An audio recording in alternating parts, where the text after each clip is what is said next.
California's Yuba River starts high on the western slope of the Sierras. A composite of the Slate, Indian, Canyon, and Snake.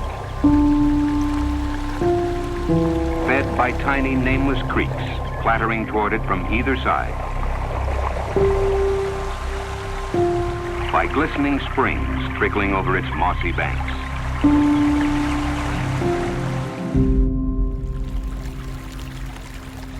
In Yuba County, water has given and taken everything. Water built the community. We started with the water, so we're not going to be here without our water. And threatened to destroy it. The amount of water that can come down this river at a moment's notice is mind-boggling. They had floods regularly, 55, releasing a terrific quantity of water which spread at freight train speed. 86, This is scary. 97. In Yuba County, total devastation. You're feeling it for the people that possibly could be gone. This is the story of a small community that stood their ground against incredible odds. Those kind of stories that we just can't imagine nowadays. A story of determination, sacrifice, and unwavering commitment. A story told by those who know it best. We do beat the odds over and over again. It's like just when they count you out, we come back. Yuba is the comeback kid.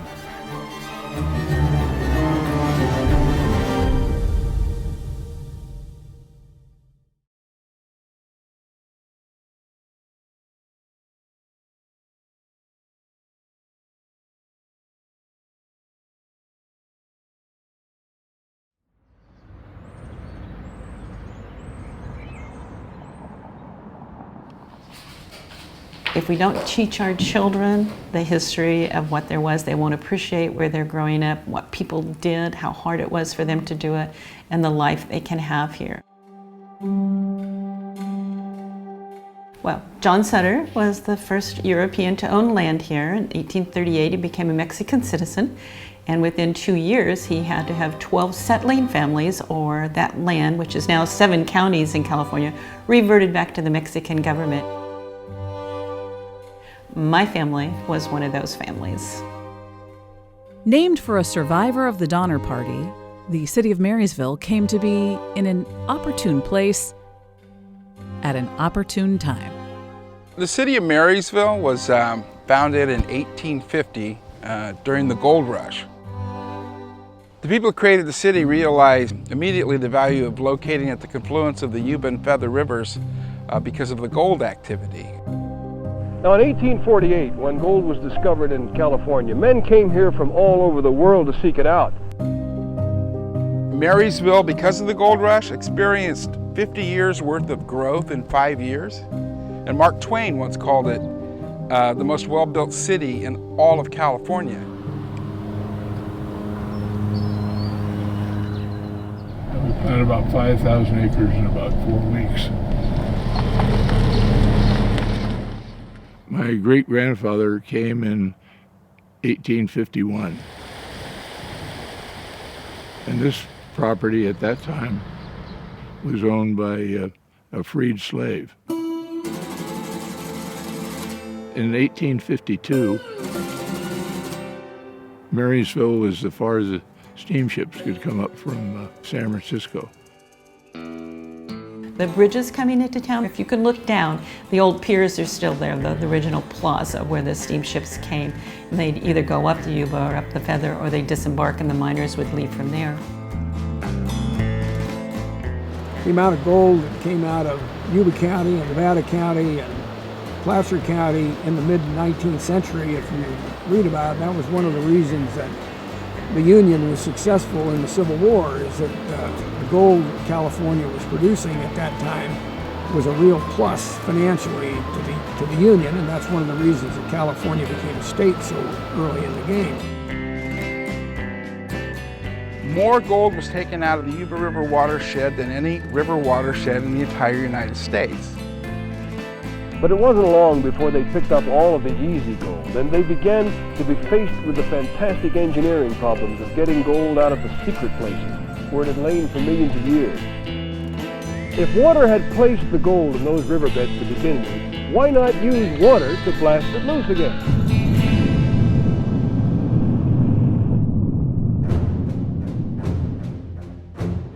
Hydraulic mining powered the gold rush economy, but was incredibly damaging to the river. Entire hillsides were washed away, sending millions of tons of silt and debris down the Yuba, threatening farmers' livelihoods, raising flood risk, even starting a local civil war. The issue here really became farmers versus miners. My great-grandpappy, okay, and he came out here, brought his wife. And they planted an orchard, okay, and he was going to make a great success and have a dozen kids. And then you see this river of sand, of sludge coming. Imagine a young orchard getting buried with the silt from hydraulic mining, okay? They literally raised the ceiling floor of where he lived 20 to 30 feet. River traffic became impossible. San Francisco Bay turned brown the year round. And on the farms outside of the river towns, hundreds of acres of fruit orchards were strangled. When the hydraulic mining was going on, people in Marysville were quite happy with it. In fact, they were making what they called the monitors, the giant nozzles and the canvas hoses that they used in the operation. And the mayor of Marysville would point to the muddy Yuba River, saying, that activity, that's our economy. And it wasn't until 1875, the flood of 1875, that they joined with the farmers in Sutter County against the hydraulic miners. In 1884, a court ruling by Judge Lorenzo Sawyer banned hydraulic mining in California, the first environmental ruling in U.S. history. The people of Marysville who once celebrated hydraulic mining partied in the streets. The war was over. The mines must close. And the people of the valley went to bed in peace.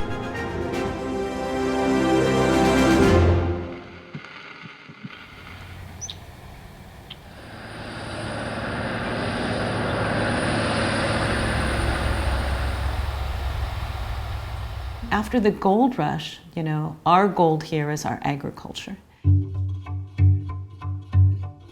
So the flumes that were used for the gold, they became our irrigation canals to grow the agriculture in this area.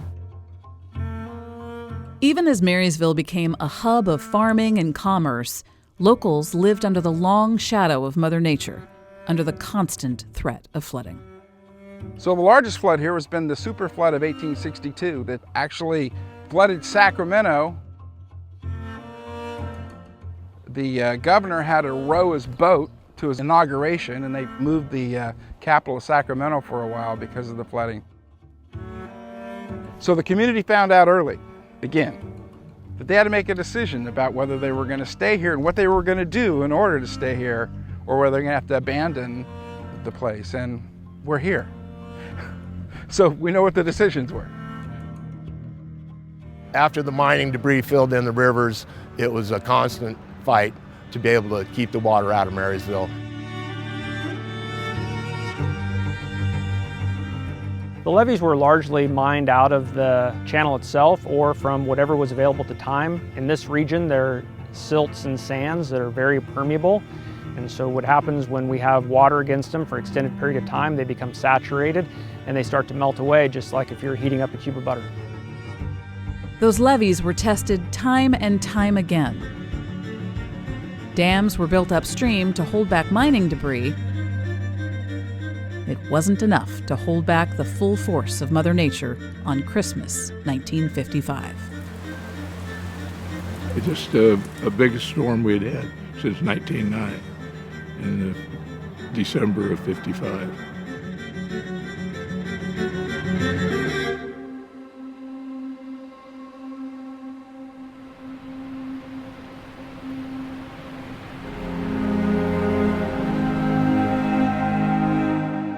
Shortly after midnight on the morning of the 24th, December 1955, the Feather River broke its levee at Gumtree, 2½ miles south of Yuba City. In a matter of minutes, a wall of water 5 feet high rolled across the frightened city, crushing homes and business buildings like matchwood, or moving them completely off their foundations.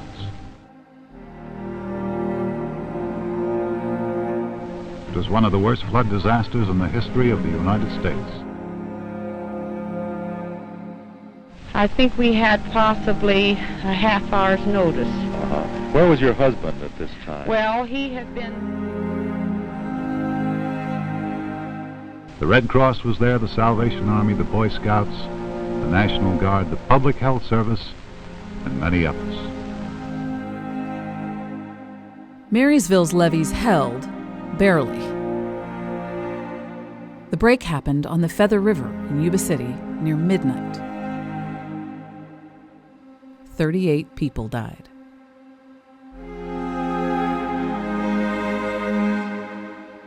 You know, I stand on the front porch of my house, and I was 10 years old, and I heard a roar. I can still hear that roar. I can just think about that roar and houses floating by our house. I can still see that. I can still hear it. Never wanted to happen again. As a senior in high school, we didn't understand the gravity of it, but a week later we were over in Yuba City mucking the houses out.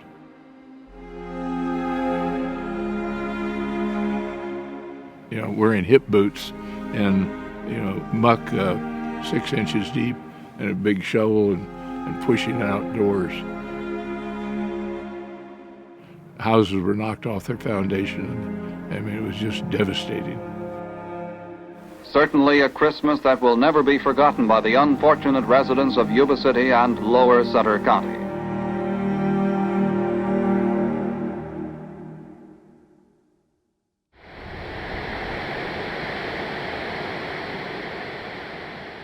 Not too far up from where we're sitting right now was the 1950 flood, and that broke through the rock piles, went through the community of Hamilton and on out to the south districts where these guys are from, and did, you know, millions of dollars worth of damage. So our supervisors at that time, when the 55 flood came along, could say, hey, we need some type of flood control.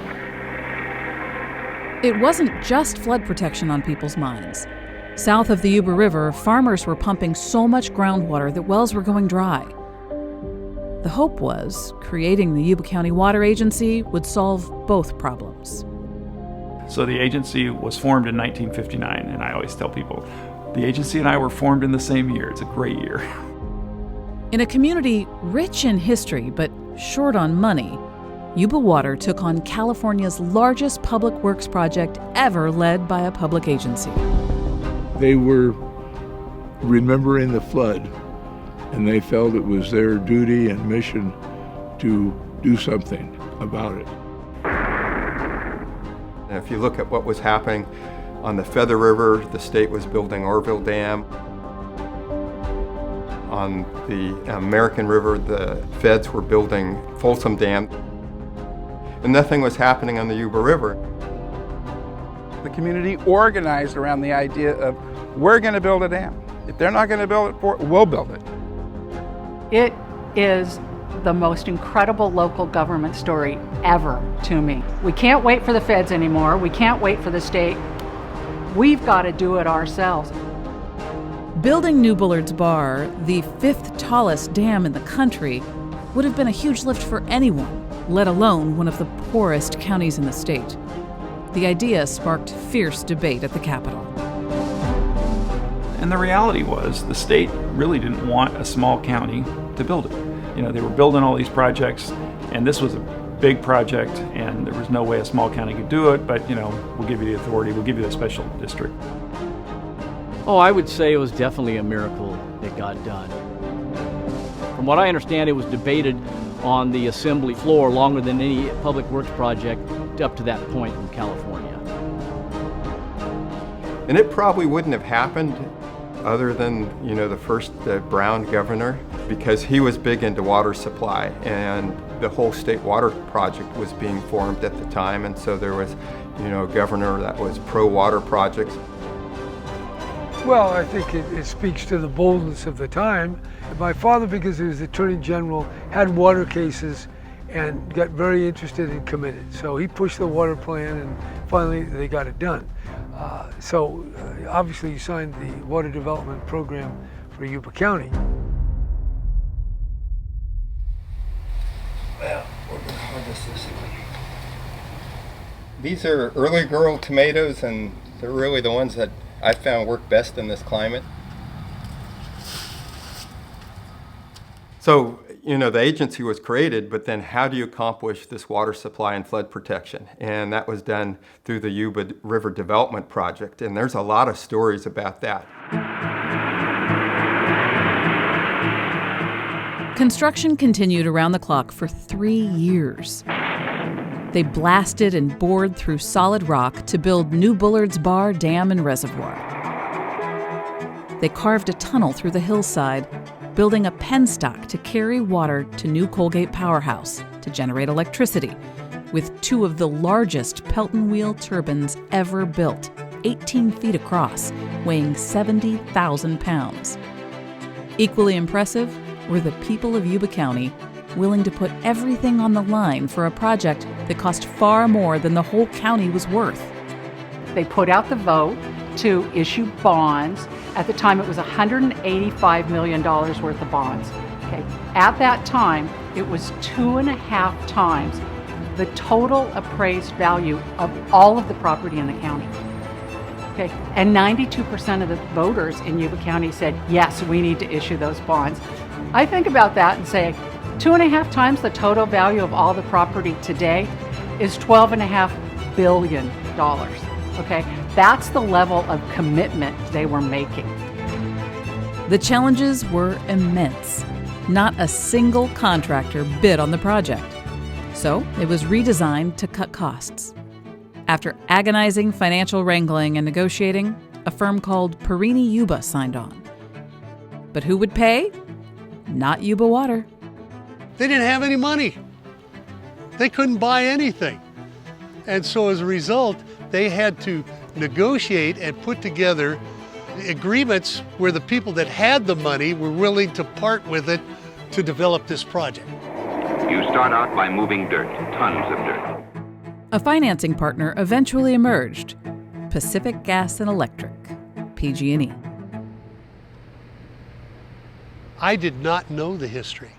It was like it was buried in the archives. Nobody seemed to care. Even Pacific Gas and Electric Company had long since forgotten where they started. First of all, Colgate Powerhouse today is located on the original site of the original Colgate Powerhouse, which was 1899. And it has an interesting history because 3 men had a vision of electrifying the North State of California. DeSabla, the engineer, Martin, the salesman, and Romulus Riggs Colgate, the financier, they put this project together. They built the first powerhouse and delivered power 6 months to the day to Sacramento. But their real desire was to get to the Bay Area. They developed a 40,000 volt transmission line, 141 miles long, and carried the power to Oakland. They incorporated into Pacific Gas and Electric Company on January 2nd, 1906. On April 18th, 1906, was the catastrophic San Francisco earthquake. They survived it, they didn't go bankrupt, and from that point on, they became a successful company. The largest private electric utility in the world. And it all started here. In 1966, work began in a steep canyon 5 miles northeast of the town of Dobbins. Generations later, in the late 60s, PG&E agreed to finance the Yuba River Development Project. But in return, they would receive all of the hydropower revenue from New Colgate for the next 50 years. Pacific Gas Electric Company was not in the business for flood protection. They were in the business to make power. A deal was struck, and at long last, construction began nearly 7 years after the agency was formed. Don Wilson, my predecessor, would tell stories about how the wheels would fall off the project, and then everybody'd gather together and go put the wheels on again. And just a great story of perseverance. You moved mountains of dirt to chew your way down. It really was an impossible project. I mean, it was, if you were up at that dam and looked at it, back then and looked in the canyon, you just couldn't imagine it. The old guys that were the surveyors would talk about, and I think, man, they had to be in good shape because they surveyed it with links and chains. So you're walking these incredibly steep canyons. We don't have GPS or a laser. They are walking them with links of chain, measuring everywhere where the water line would be. And all of us who've been around here a long time, my father worked on it, the duct work and he was a sheet metal worker. My grandfather was an electrician, he worked on the dam. Everybody who was in construction, if you had family, they worked up on Buller's Bar. It was the big project. This project has come to reality through the vision and the enterprise and the cooperation of many people who will reap its benefits, not only for themselves, but for the people of California. It's this cooperation that's brought Yuba County an invaluable source of hydroelectric power, a storage basin for the floodwaters that have plagued the lower areas for so many years, and a recreational site that can be used and enjoyed by all Californians.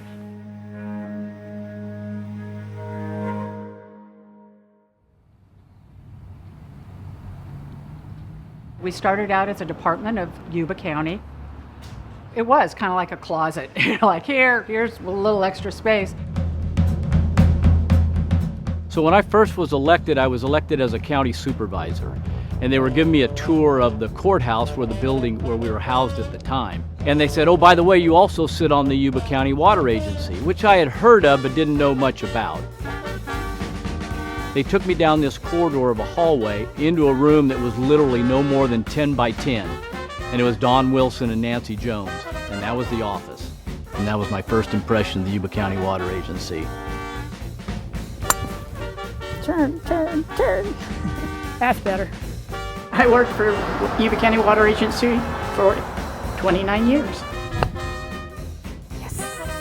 Anything in the office was paid for through the general fund, and if we needed supplies and stuff like a pen for one person, we went down and bought one pen. We never ever bought a box of pens because we didn't have that kind of funding. Back in the 80s, we probably had somewhere between 12 and 15 people at the plant. There was 2 clerical staff that worked for me, and then I worked and Don Wilson worked. That was it, and then we had a part-time hydrologist.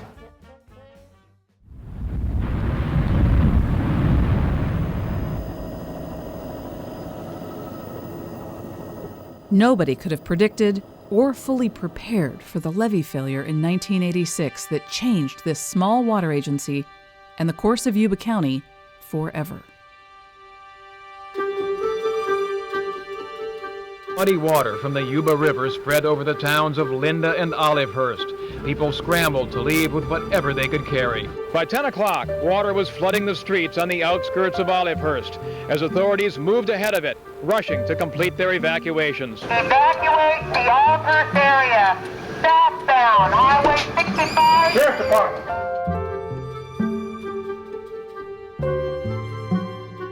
In areas nearest the river, people were reportedly rescued from rooftops. Many lined Highway 70, heading south, bumper to bumper, on one of the few roads left open. No one really knew exactly how high the floodwater would reach.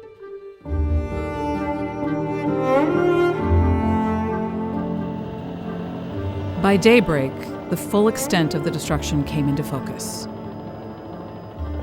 Damage stretched into the hundreds of millions of dollars. It's kind of scary not knowing if everything you have is, floated away, and we had to leave our dog there, we don't know if he's alive. It's scary. The poor community of Linda really suffered and has never really recovered from the 86 levee failure.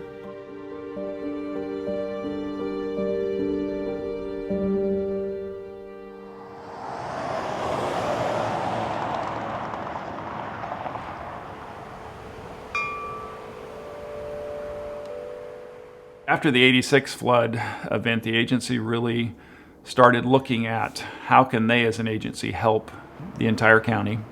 What are the studies that we need to do? And we started lobbying for flood studies and what kind of work do we need to do on the levees. Well, I started working with Yuba Water in about 1986, 1987. You know, the sole revenues then were a small amount of county tax revenue, and then their water sales. You know, they covered the cost of the water and not much more. The agency looked at, you know, what its assets were and how they could maybe maximize those, and so we talked about water transfers. You know, now water transfers are deemed, you know, they're just part of the world. I mean, you know, everybody does it. But back then, there were very few water transfers from the North State, especially ones that were fairly large. As you know, you can now read sometimes, but you're selling your soul to the devil. You're moving, you know, water to the south.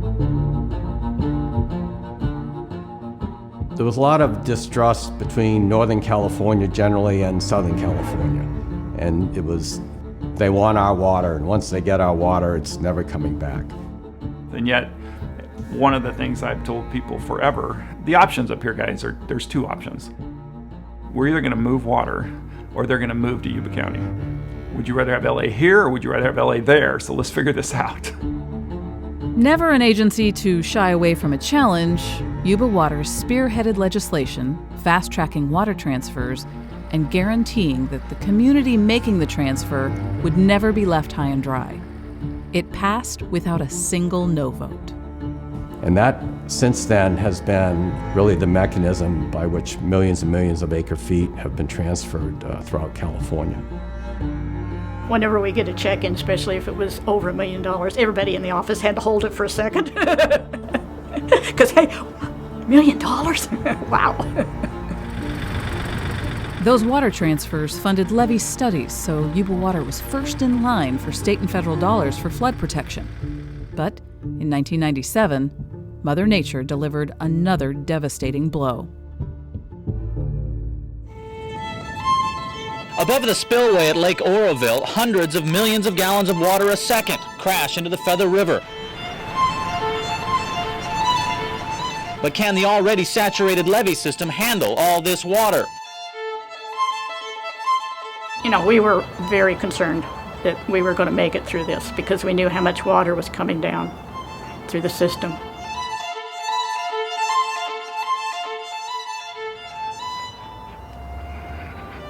You know, and I've been through enough floods now that you know, okay, you get to a certain point, the levee's going to break somewhere, but you don't know where. Mm-hmm. And it was the next day.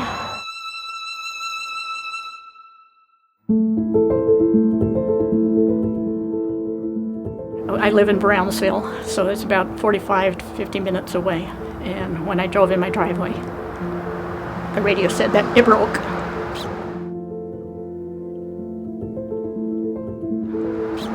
It was traumatic for us because we knew people could possibly die. And people did.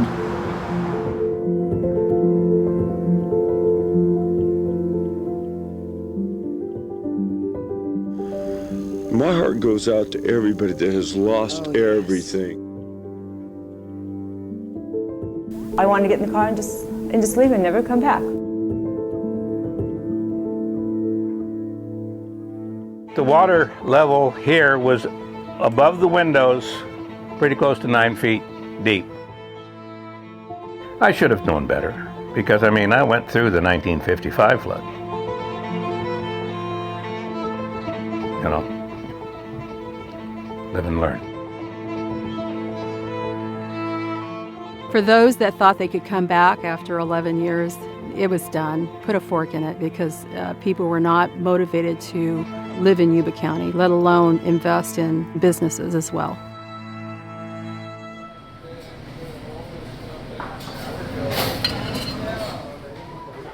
How you both doing? Good. Good. How about some coffee to start with? Coffee? Mm-hmm. We own the local diner here in Olivehurst. It's called Duke's Diner after my dad, and we've been in business for almost 60 years. We moved from Sacramento.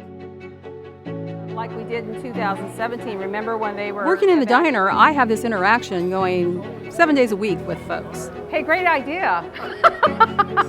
And it's kind of like the hub, you know, like this little city hall. I'm still in politics. I just like... Talking to a lot of the folks that I went to school with, that I was neighbors with, that said that our parents can't go through another one of these and something has to be done. And it really happened at Duke's Diner, you know, sitting around this table. I guess I drew the short straw on this one, and it was, decided that I would run for the Board of Supervisors. As a county supervisor, you also become a member of the Yuba Water Agency. My first thing was, we have to have flood protection.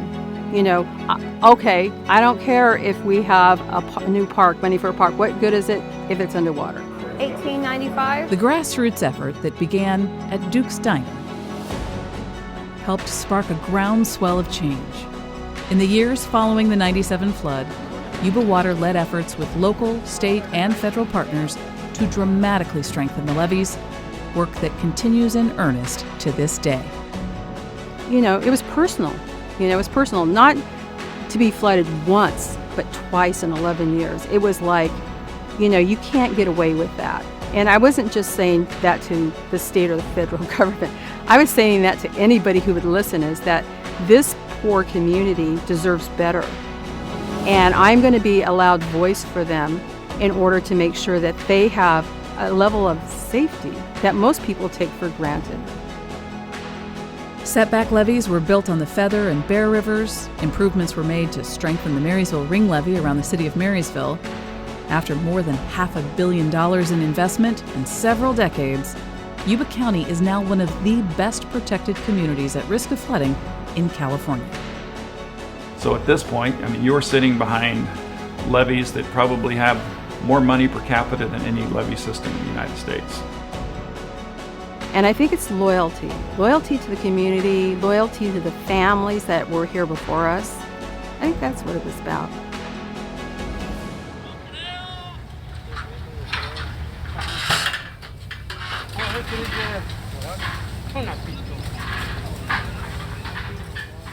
Well, so today was our first day of peach harvest.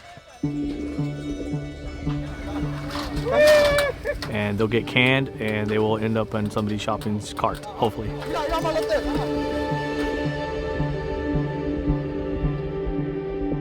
So, you know, it was from sun up to sundown. You know, back then it was kind of hard.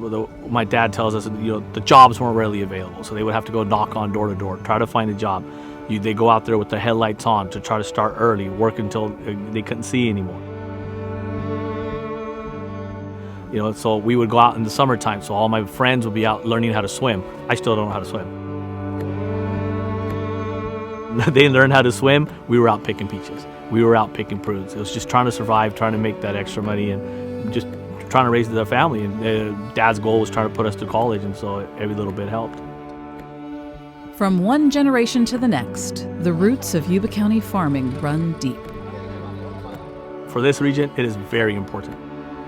We don't have big companies here. We don't have high-tech companies here. You know, so ag is everybody's bread and butter around in this region right here. You know, water is number one. I mean, without water, we have nothing.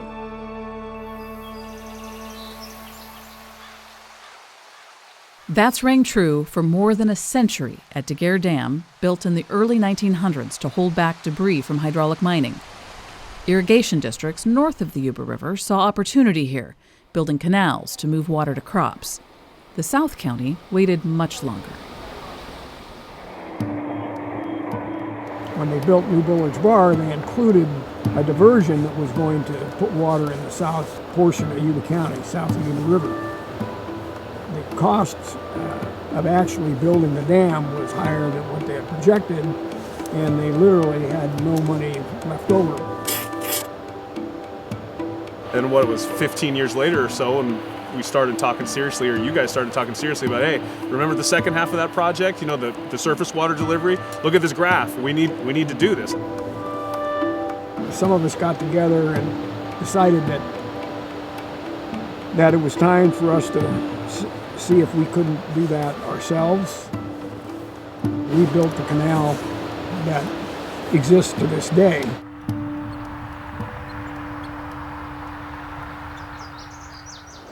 The majority of the county now is in rice because that's basically the best use for that ground. The rice prices in the 1980s were very poor, and the growers had to put up money to build this system, and it was really difficult. We tend to forget now, maybe, or some of the guys never even knew, but in those days, it was tough. It was a real struggle for those that were involved in that, but I think the important thing is it was financed by the people who were using it. It came at a steep cost, but the Wheatland Canal, as it's known, finally brought Yuba River water to South County farmers, reversing decades of declining groundwater levels. The agency has a graph of the South County that shows before we started pumping out the ground and then after surface water came in. It's pretty dramatic. I'm sure you've seen it, Willie. Yep, many times. Yeah, it's a really... It really tells the story. Exactly. Right? And then the unsurprising but great result is just the restoration of that groundwater. The graph turns itself upside down basically and starts back up, and I think by the early 90s it's kind of back to where it was in 1950. It's been a godsend. We were running out of water down there. That area had been developed on wells, and the aquifer was going down constantly. Today, Yuba Water supplies water to 8 irrigation districts, the agency's member units, supporting 60,000 acres of farmland from fruit trees to the king crop around here, rice. Sushi rice, Japanese and Korean restaurants, you're eating medium grain rice. It's most probably anywhere in the United States is from California. It's a huge part of the economy here. And it's also the conservation crop. If it were not for the rice industry in the Pacific Flyway, the Pacific Flyway would collapse. Where 60% of the nourishment for ducks and geese come off these rice fields in the winter.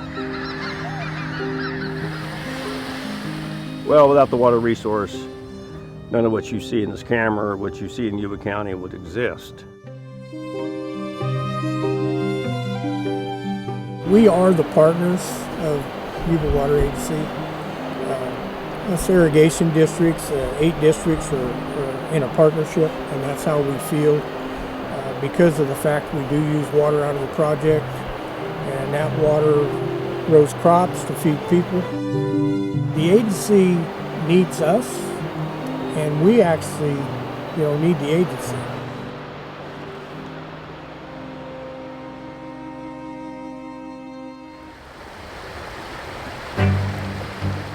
Even as Yuba Water made huge strides on the flood front, the agency faced one of its greatest challenges ever, one that took 2 decades to solve.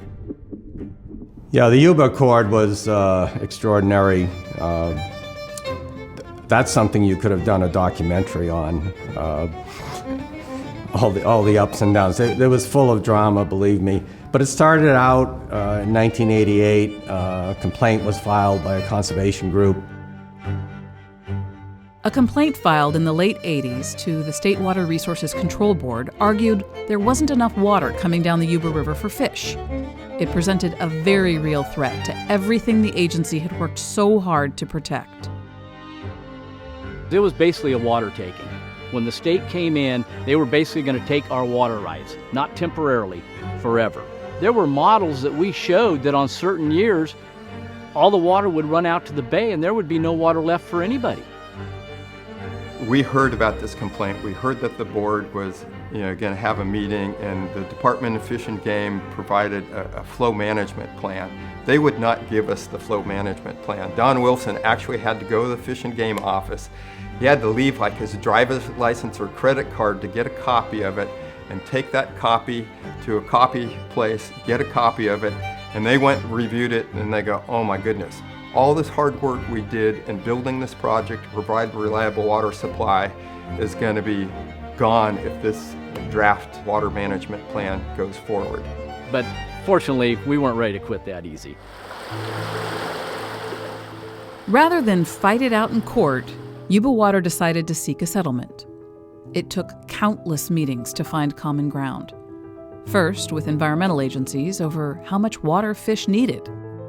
They had an Excel spreadsheet that filled up a wall with these little tiny cells of all these stressors by life stage, by species. Over the course of that 20 years, we proposed that settlement to 6 different directors of the Department of Fish and Wildlife. 6 different directors. We had already met and ironed out the deal with the NGOs and the governmental agencies and the water contractors. Now we get to go home and work with our irrigation district and thought, well, this should be the easy part, right? No, and I'll never forget, out of one of the meetings, it was so discouraging after we met with them because they really didn't understand the program. And I'll never forget, Paul Barkowitz said, they don't understand it and we can't explain it. They don't get it and we can't explain it to them. You know, there were challenges in all aspects of the agreement. And then we had engaged with them with a hydrologist like Steve Grinnell to figure out, okay, how do we make this work from a project operations standpoint? As an engineer, I kind of have a bit of a personal motto: there's always a solution. So we just lay out the information for them. And farmers are great. You try to take something from them and they'll stand at their fence line with a shotgun at you. But if you show them a way to get something done, to move forward, they're fantastic partners. What Yuba did is they took basically lemons and made some lemonade out of it. And that's the best way to put it. Just trust me, get in the car in the dark and we're going to go for a ride, right? And we're going to end up at X. And that's kind of what a little bit of it was. In the end, 3 agreements were ironed out as part of the Lower Yuba River Accord. More water would flow for fish, Yuba Water would be allowed to transfer some of that water south, and Yuba County farmers agreed to pump groundwater in dry years and use surface water in the wet years to replenish the groundwater, safeguarding local water supplies. It is the solution, the model for solving water problems. The Accord was the single most important event since building the dam to happen to the Yuba Water Agency.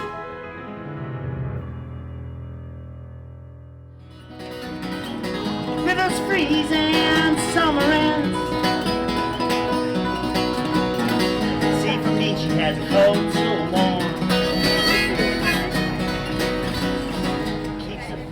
There you go.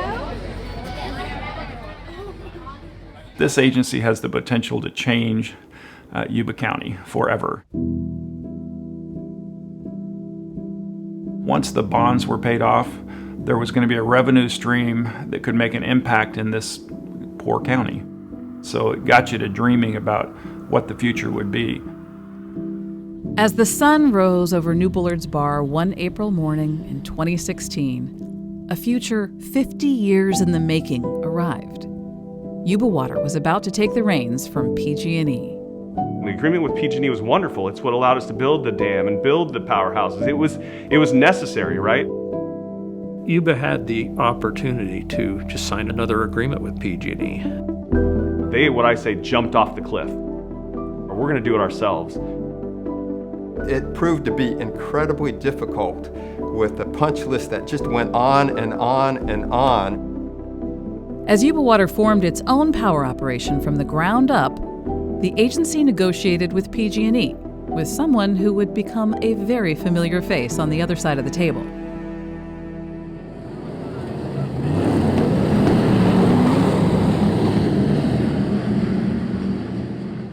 I have to blame it on my mom's sister, my aunt.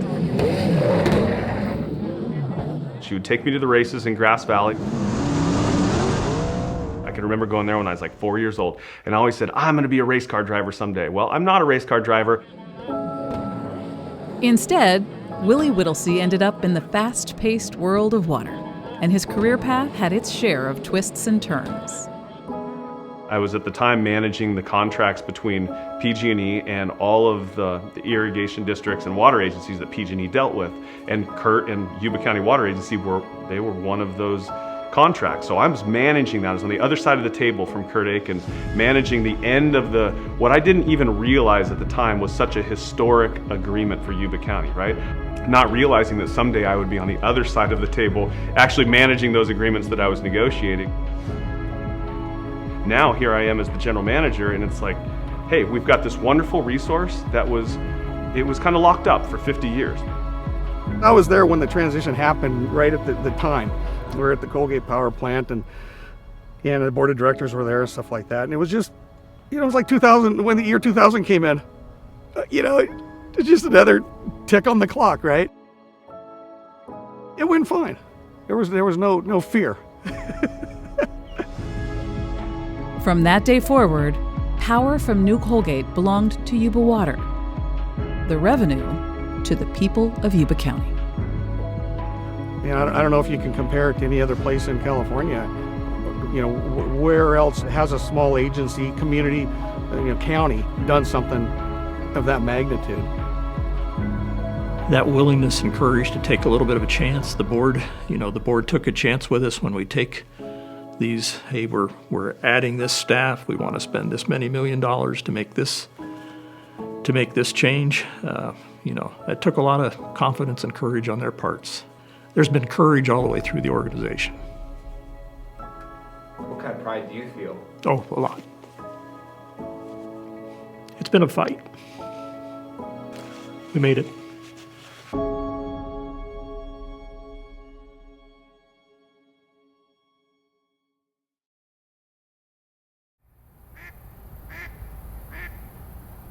Today, this historic community is poised to write its next chapter. In the goldfields, more dirt was moved here than to build the Panama Canal. Piece by piece, Yuba Water is working to reverse the devastating impacts of hydraulic mining, restoring habitat to support declining fish populations. New Bullard's Bar is still the crown jewel of the agency and also a hidden gem as a recreation destination. While much of California grapples with declining groundwater, here the underground aquifer is in great shape. An area once beset by flooding is now one of the best protected in the state and continuing to work toward a first-of-its-kind milestone, 500-year flood protection, meaning there's a 1 in 500 chance in any given year that a flood could overpower the system. And in the high country, Yuba Water is leading unprecedented efforts to return forests to healthy natural conditions, protecting the watershed and reducing the risk of a devastating wildfire. I think that we have an area of the county that's as well protected as can be from both flood and fire. And the water agency is working at both ends of the spectrum, from the top of the Sierras to the bottom, of our flood zones. All the while, Yuba Water is pouring hydropower revenue back into the community, investing in our leaders of tomorrow, investing to breathe new life into an economy that has struggled for far too long. It has taken immeasurable sacrifice and determination over many, many years. But in Yuba County, the future is bright. My passion is really how can you leave the county in a better place that you've been involved in. And my two brothers play golf and I go to water meetings. It's been very interesting and rewarding, and I'm proud that I was part of it. There's a real sense of community. And it is that commitment to, no, this is our county. We're going to make it as good as we can. What I think the most important thing for me is 50 years from now, my great-grandchildren will still want to live here. So that the children of Yuba County say, this is a great place to live and we're going to stay. And that to me is success. Probably not smart enough to go anywhere else. And here I sit and I'm dug in and I think, maybe I'm the dumb guy. All my ancestors, when things got a little crappy, they moved on. And I don't know, maybe it's the Pacific Ocean has stopped us, I don't know, but we're dug in and we're not moving. You know, it was all about how do we get this done? How do we work together and willing to take risks? What more can we do? How do we think big? How do we dream big like the original founders of the agency? There's just so much potential here in Marysville and in Yuba County. I want to see us live up to that potential.